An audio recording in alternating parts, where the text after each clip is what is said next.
have noticed that Chrysanthi is not with me today. I hope to address that at a later date, but for now, that will not be covered in this episode.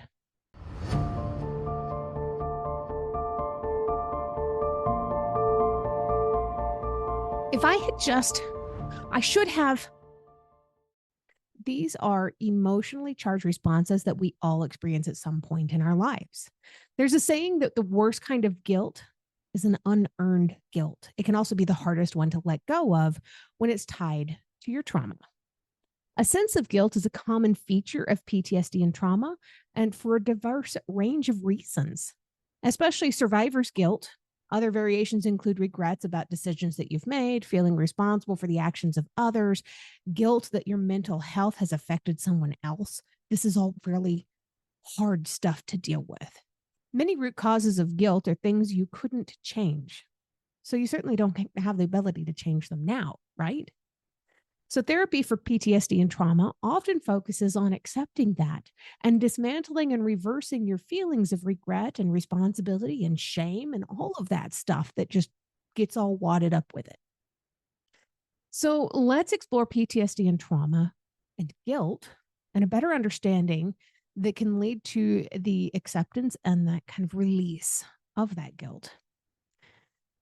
I have a lot of personal guilt when it comes to PTSD and trauma and the effects that that's had. I have sabotaged relationships because of guilt. I have slipped into very deep depressions because of guilt. And this was all guilt, like I already said, about things that I didn't have any kind of control over in the first place. I couldn't control it then. Why do I have guilt now over something that I certainly can't change now? Not all the guilt that's associated with PTSD and trauma comes from past traumas, though.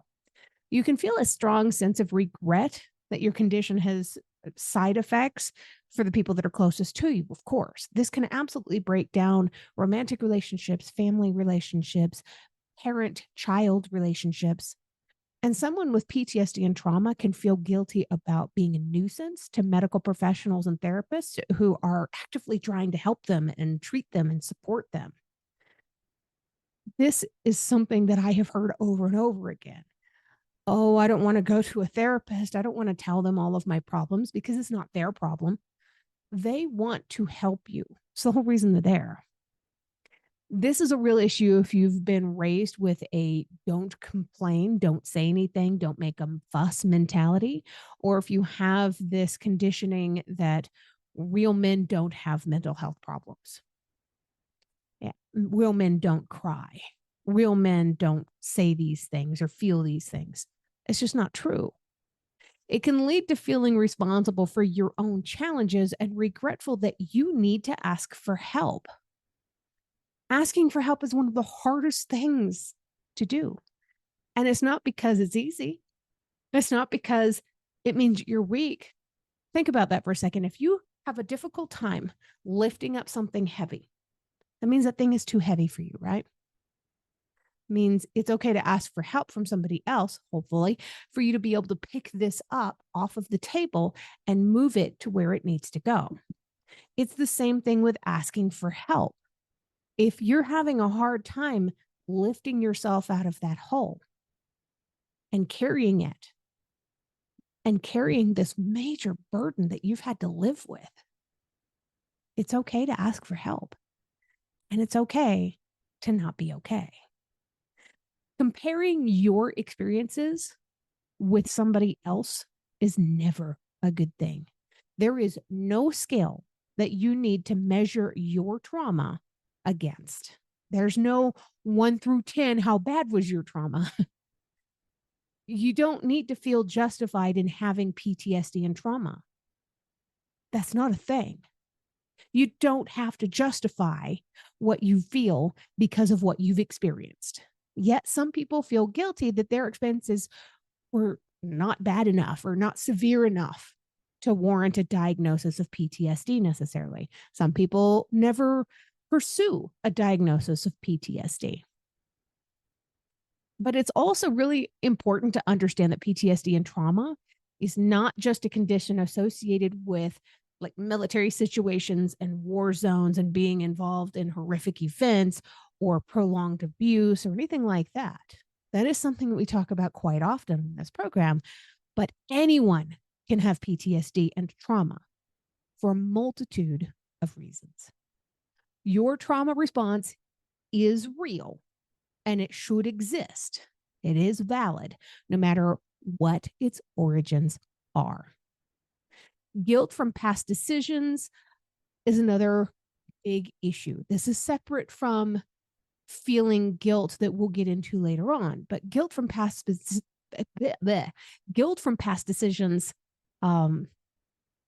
this is a major thing.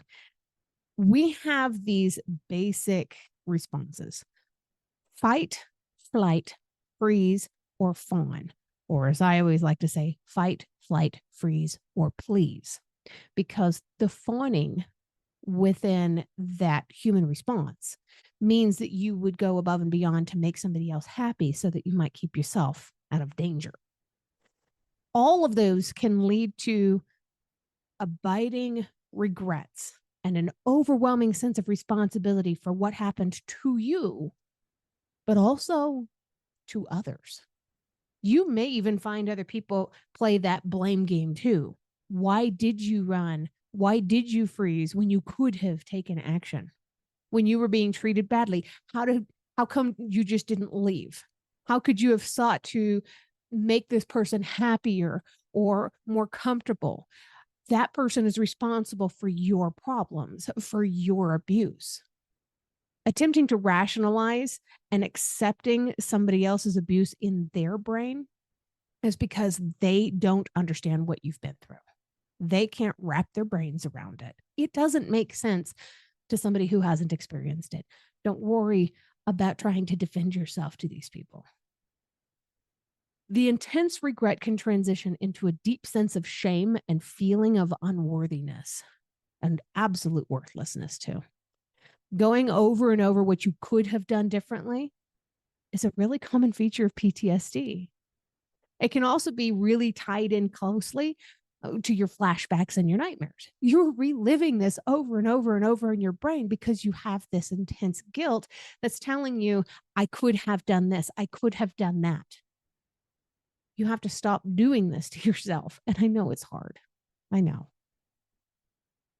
A real big part of dismantling this level of guilt is accepting that your response was instinctive, involuntary, and based on the way humans have protected themselves since the beginning of human existence. It's not about forgiveness, and this is not about fault. After passing through a situation in which other people have died, some people gain a sense of relief and a feeling of being spared for some reason. But it can also be bewildering for both the individual and their loved ones when escaping death leaves them feeling depressed and in the firm grip of survivor's guilt. I had a very serious problem with survivor's guilt for a while myself. In 2019, no, that's too recent. In 1999, let's go back 20 years. Goodness, I'm old. In 1999, I was locked up in a small room. I managed to get out with my life, but I did not go back for the other people that were stuck there too. I had to face that for many, many years. I had survivor's guilt. I blamed myself. I didn't know whatever happened to them. When I first set out on this journey of trying to fight human trafficking, I decided that I was going to never give up until I found the people that I left behind. Looking back now, I know that's a completely unreal expectation of myself. It wasn't my fault those people were there in the first place. And it wasn't my fault that I had to leave them behind to save my own life. Understanding this doesn't take away the survivor's guilt. I still have a small level of it left. A 2019 research project looked at lung cancer recovery and found that 55 to 64% of people had guilt about their own survival. It's not just people who survived abuse. Survivor's guilt is closely associated with shame. You can feel deeply distressed that those who have died deserved to live more than you did, or that you have no right to enjoy your days and be happy when this has been denied to other people and they didn't make it. But how do you alleviate the PTSD and the trauma guilt? Tackling the guilt associated with PTSD and trauma is absolutely vital, especially as there's evidence that it worsens and can even cause other symptoms of health issues. Guilt manifests itself in many ways, including irritability, disconnection, anger, depression, feelings of self loathing, feelings of needing to self medicate. And a lot of times, by self medicate, we don't necessarily mean drugs. It can be alcohol, it can be cigarettes, it can be food. Guilt can cause you to gain weight because of this. Therapy for PTSD and trauma often focuses on the many questions you ask yourself every single day, like what if and if only. We have to understand these feelings of regret and responsibility. Then you can be encouraged to gain a more realistic perspective and to accept that you did nothing wrong. None of this was your fault. One of the main focuses is likely to be an acceptance that life is unpredictable and many things happen that you have absolutely no control over. You can be guided to take actions through therapy on things that you can change, of course, like talking to a loved one about how you feel so that you can lessen your guilt about the impact of your mental health. If you feel like it's affecting them in their life, tell them this. In most cases, they're going to tell you it doesn't affect them at all and that it's okay. You might even think that that isn't the truth, but in reality, it absolutely is. These people are coming to you and saying, look, I don't care what it is that you've lived through. I still love you. And we all need that. You have to learn how to talk to these people. I always tell people that if you need to have one of these difficult conversations, put everything you say through 3 filters. Is it kind? Is it true? And is it necessary? If it's not kind, make it as kind as possible. If it's not true, it doesn't need to be said. If it's not necessary, it doesn't need to be said. But if you feel like you're having an impact on somebody because of your mental health, or if you feel like your mental health is having an impact on your relationship, this is a necessary conversation to have. You need to do this. And it's okay. You can. Start by writing it down. That's probably a really great step most of the time when you have to do something like this.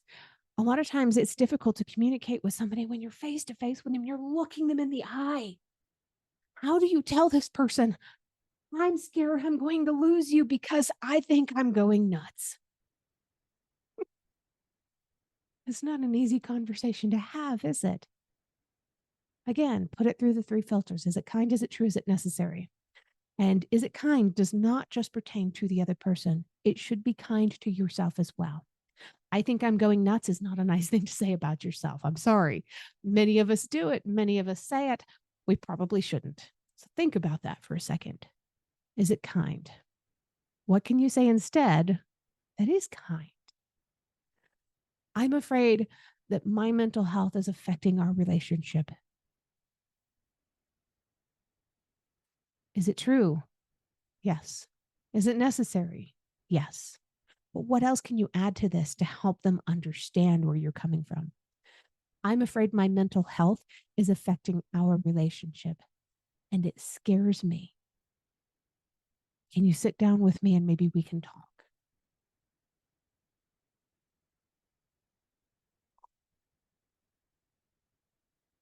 That's a lot, isn't it? The steps to dismantle guilt often pivot around the fundamental fact that you are only human. Your responses to trauma, including guilt, are normal. They're also manageable with a little help sometimes. It's really important that if you're going through something like this, Find a decent therapist, find a friend you can talk to, find somebody that you can trust who is ready to have these conversations with you. Of course, guilt is an emotion that involves feelings of remorse and self judgment. And while it can be helpful for personal growth, letting it linger or holding on to it because of your trauma can really take a toll on your emotional health. Over the course of your life, I'm sure you've probably done a thing or two that you have absolutely regretted. Lord knows I have. And most people have. Mistakes are a natural part of human growth and human development and brain development and emotional development. But that guilt still creeps in and stakes out a space in your consciousness. It plays a really it causes an emotional and physical turmoil. Most people have, since mistakes are a part of natural human growth and mental development and emotional development. And since that guilt can creep in and it just takes up space in your consciousness, it can cause plenty of emotional and physical turmoil. You might know that guilt can absolutely cause nausea and stomach aches and reoccurring nightmares and reoccurring self judgment and criticism. And all of this stuff is related to your memories and of what happened to you, and out of fear of other people maybe finding out, or fear of people treating you differently when they find out. As an emotion, guilt has a lot of power over you.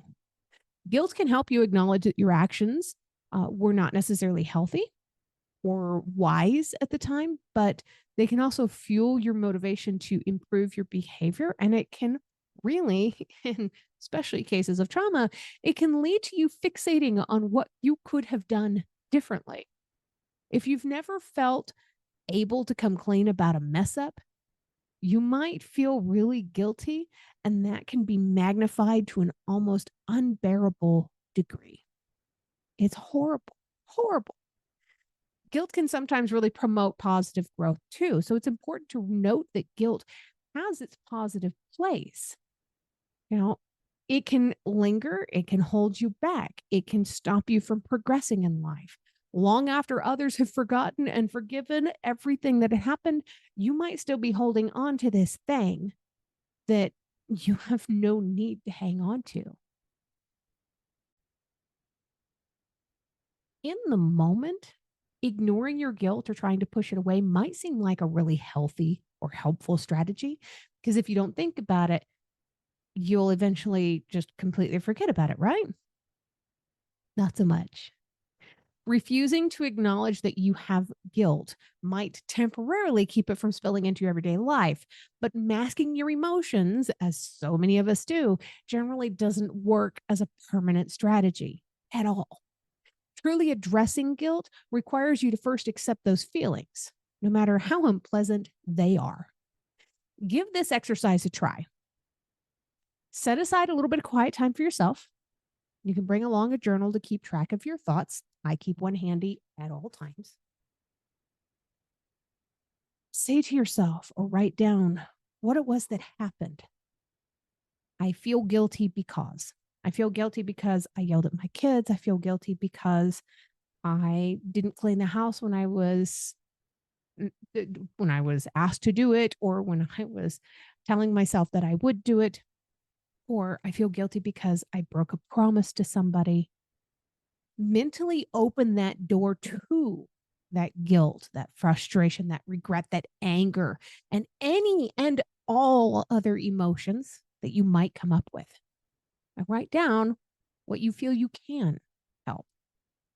Sit with those feelings and explore them with a curiosity instead of judgment. Many situations are more complex than they first appear, and picking apart at the knot of distress in your stomach can help you to get a better handle on what you're really feeling. So, picking normally isn't a good thing, but now you're not picking at scabs, you're pulling apart a knot. If you have a hard time acknowledging guilt, regular meditation or guided journals might make a big difference for you. These practices can help you to become more familiar with emotions. They can make it easier to accept and work through the most uncomfortable ones. Guilt is constantly there. There's 4 different types of guilt. There's natural guilt, which is if you feel after you think you did something wrong, you feel guilty. Like if you break a promise to a friend, you might convince yourself that you're a bad friend. You might chastise and think about what you should have done. You made a promise, and naturally you feel guilty, prompting you to want to apologize. Natural guilt is often temporary and goes away after a resolution. There's chronic guilt. This happens from prolonged exposure to stress. Chronic guilt affects a person's ability to regulate their emotions. A teacher, for example, might be overworked and emotionally drained. This can affect relationships with the students. The resulting guilt becomes a symptom of chronic work related stress, also known as burnout.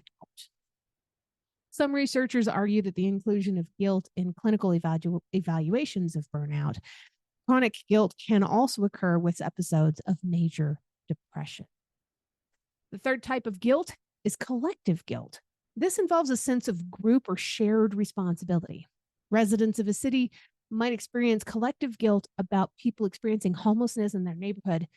In that scenario, the residents feel personal responsibility and guilt about not taking action to help. Collective guilt is harder to resolve since it's embedded within systemic problems. And it's difficult to get a lot of people on the same page when it comes to resolving a systemic problem. And the fourth one, I've already touched on once. Can you guess what it is? That's right. Survivor's guilt. Traumatic events like witnessing a large scale tragedy, going through abuse, anything like this can cause feelings of remorse and sadness. This could look like someone surviving an accident and then feeling guilty for the people who did not. You might feel guilty for being happy to be alive. And survivor's guilt is characterized by conflicting emotional states. You are happy, but you feel guilty for being happy. You are appreciative of being in the sunshine and having a blue sky above you and being able to breathe in this fresh air. And oh my gosh, I'm still alive. This is so amazing. And then realizing how many people aren't. So, what do you do? Well, before you can successfully navigate guilt, you need to recognize where it comes from. It's natural to feel guilty when you know you've done something wrong. Owning up to mistakes is important, even if you only admit them to yourself. It's also important to take note that when you unnecessarily blame yourself for things you can't control, people often experience all kinds of guilt over all kinds of things. You might feel guilty about breaking up with someone who still cares about you, or because you have a good job and your best friend can't seem to find work. You might feel guilty that your home life is better than somebody else's from your perspective. You have to understand where your guilt comes from. Although shame and guilt share overlapping characteristics, signs of guilt tend to imply a moral wrongdoing. This can include feelings of responsibility for one's actions, a desire to fix situations, self esteem issues, negative self criticism, and signs of unacknowledged guilt may even include downplaying events, being defensive, lying about things, having negative beliefs about yourself and your character. Physical signs of guilt often overlap with symptoms of mood disorders like anxiety and depression. These include muscle tension, fatigue, insomnia, digestive issues, crying. Oh my gosh, the list just goes on. It seems like across the board, the best way to help yourself to move beyond this guilt without the help of a therapist is to apologize and make amends. This does not mean to apologize to your abuser or whoever it is that may have hurt you. A sincere apology can also include yourself. And think about the word sorry for a moment. Sorry is derivative of the word sorrow. I'm sorry means I feel sorrow for what has been done, for what has happened. A sincere apology can help you to begin repairing the damage after something has been wrong. By apologizing, even if it's to yourself, you convey remorse and regret to the person who was hurt and let them know how you plan to avoid Subscribe making for the more same mistake in the content. future. Talk to yourself if you need to. Grab out that journal again. Tell yourself, I am so sorry you went through that.